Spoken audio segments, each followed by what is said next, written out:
Halo semuanya, perkenalkan nama saya Rafael Suaicat. Saya dari Informatika 2023 dengan nomor induk 010822300013. Saya di sini merupakan anggota dari kelompok 3 yang beranggotakan oleh Jason Nathan Winarko, Michael Silvano, Putra Maulana Asri, dan saya sendiri. Saya di sini akan menjelaskan mengenai materi organisasi sistem komputer sebagai tugas ujian tengah semester.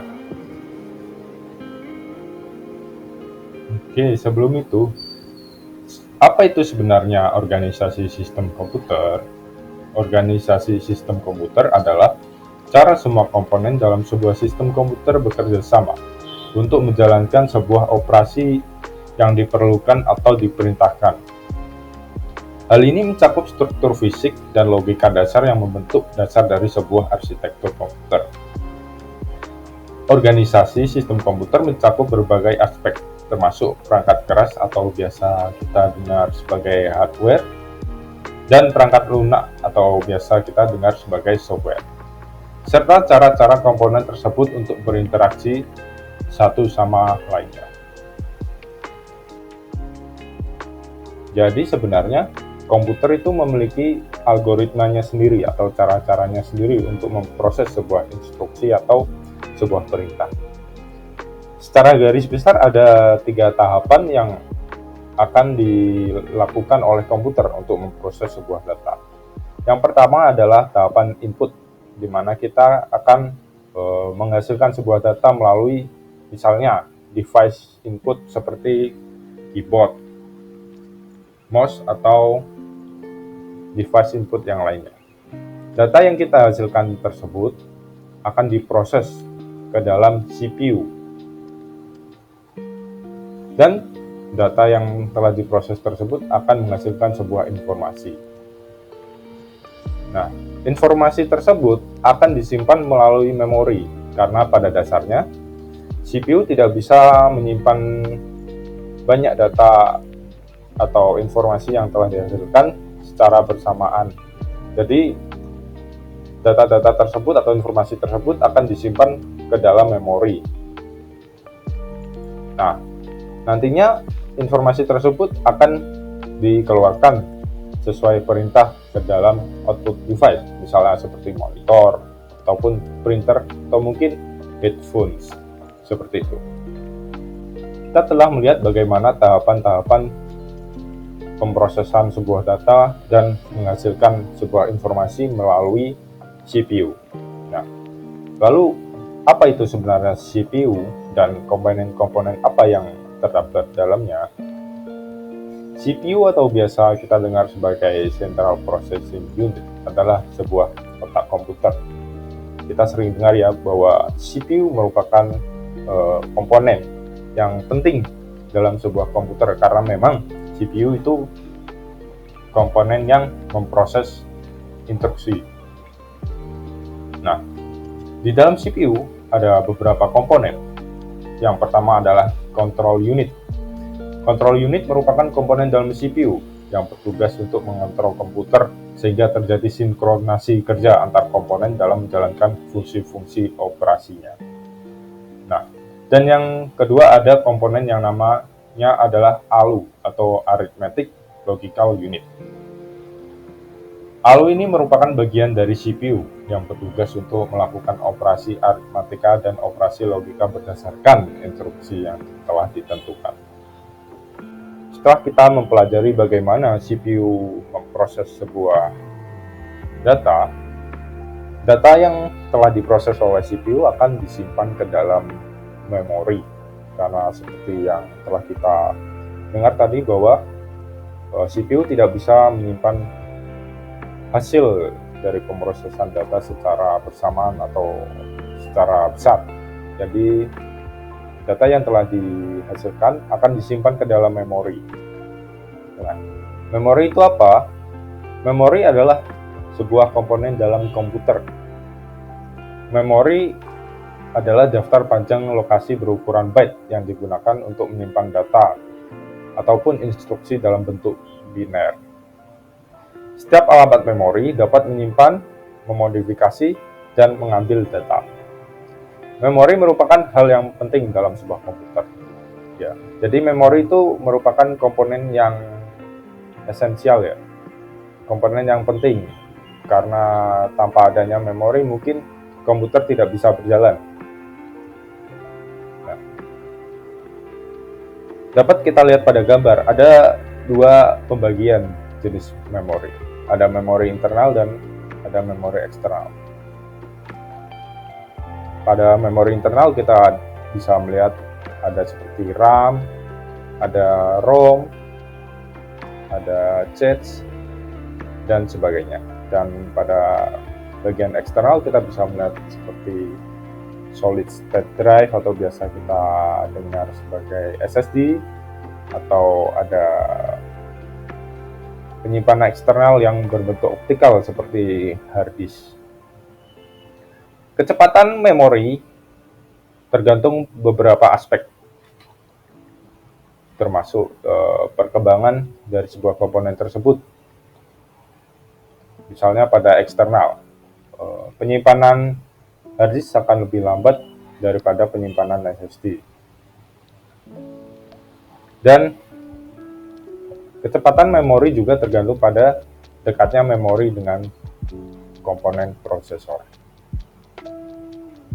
Nah, pada gambar ini kita bisa melihat bagaimana isi dari sebuah komponen memori. Setiap alamat memori bersifat unik. Jadi, setiap alamat memori tidak akan memiliki bentuk yang sama atau mungkin angka yang sama, kode yang sama. Alamat memori diibaratkan seperti sebuah alamat rumah di suatu perumahan.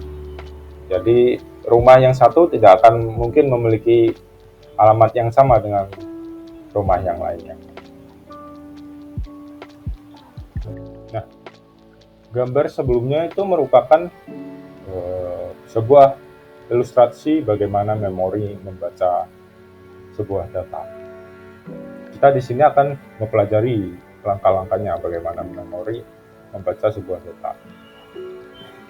Pada yang pertama, ketika CPU mendapatkan sebuah instruksi untuk mendapatkan atau untuk mengambil data tersebut, CPU akan menentukan alamat memori yang ingin dibaca. Alamat ini adalah lokasi spesifik di memori yang mengandung data yang dibutuhkan. Dan selanjutnya, CPU akan mengirimkan alamat memori ini ke bus alamat. Bus alamat adalah saluran komunikasi yang menghubungkan CPU dengan memori fisik, dan itu memungkinkan CPU untuk berkomunikasi dengan lokasi memori yang tepat. Lalu, sinyal alamat yang dikirim oleh CPU akan diteruskan ke memori. Ketika memori mendapatkan sinyal tersebut, sirkuit akan memilih sel memori yang sesuai dengan alamat yang diberikan. Nah, ini akan mengaktifkan lokasi memori yang akan dibaca oleh CPU. Dan setelah sel memori yang sesuai diaktifkan, data dari lokasi tersebut akan diambil oleh CPU. Operasi baca ini melibatkan membaca isi sel memori ke dalam register internal di dalam memori. Lalu, setelah itu, data yang dibaca dari memori kemudian akan dikirimkan ke CPU melalui bus data. Nah, CPU kemudian dapat menggunakan data ini dalam operasi selanjutnya sesuai dengan instruksi yang dilakukan atau diperintahkan. Nah, setelah kita mempelajari mengenai dasar dari arsitektur sebuah komputer dan kita telah mempelajari mengenai memori juga, selanjutnya kita akan mempelajari mengenai instruksi mesin. Apa itu instruksi mesin? Instruksi mesin adalah perintah yang diberikan kepada sebuah unit pemrosesan dalam sebuah sistem komputer. Instruksi ini berisi informasi tentang operasi yang harus dilakukan oleh unit pemrosesan, serta data-data yang terlibat dalam operasi tersebut. Instruksi mesin biasanya terdiri dari dua komponen utama. Komponen pertama adalah kode operasi atau biasa kita dengar dengan opcode. Kode operasi mengidentifikasi tindakan atau operasi yang harus dilakukan oleh unit pemrosesan. Ini mungkin termasuk operasi aritmatika, operasi logika, transfer data, atau mungkin instruksi lainnya.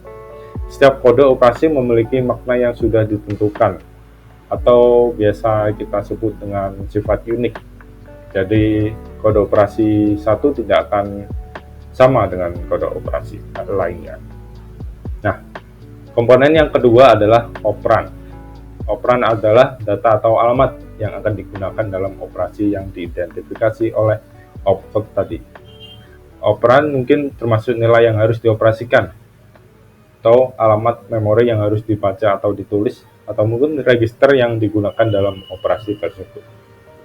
Nah, instruksi mesin dapat berbeda-beda tergantung pada arsitektur komputer. Misalnya, arsitektur 86 memiliki set instruksi yang berbeda dengan arsitektur ARM. Instruksi mesin ini kemudian diterjemahkan oleh kontrol CPU untuk mengendalikan perangkat keras komputer, seperti ALU atau Arithmetic Logic Unit yang telah kita pelajari tadi, dan register, sehingga instruksi dapat dieksekusi dengan benar. Nah, instruksi mesin adalah tingkat abstraksi yang paling rendah dalam pemrograman komputer, dan secara langsung diperlakukan oleh unit pemrosesan komputer. Programmer biasanya tidak menulis instruksi mesin secara langsung, tetapi mereka menggunakan bahasa pemrograman tingkat tinggi atau bahasa rakitan untuk menghasilkan kode instruksi mesin.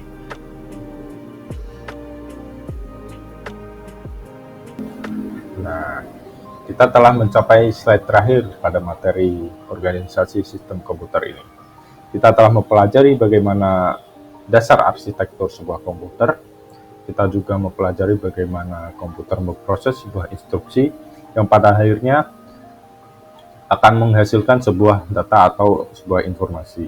Kita juga telah mempelajari mengenai memori, bagaimana langkah-langkah atau step secara sistematis memori menjalankan instruksi baca, dan kita telah mempelajari kategori memori yang telah dibedakan menjadi dua jenis, yaitu internal dan eksternal. Kita juga telah mempelajari mengenai instruksi mesin. Cukup sekian dari saya. Jika ada salah kata atau kurang kata, mohon maaf. Terima kasih dan Tuhan Yesus memberkati.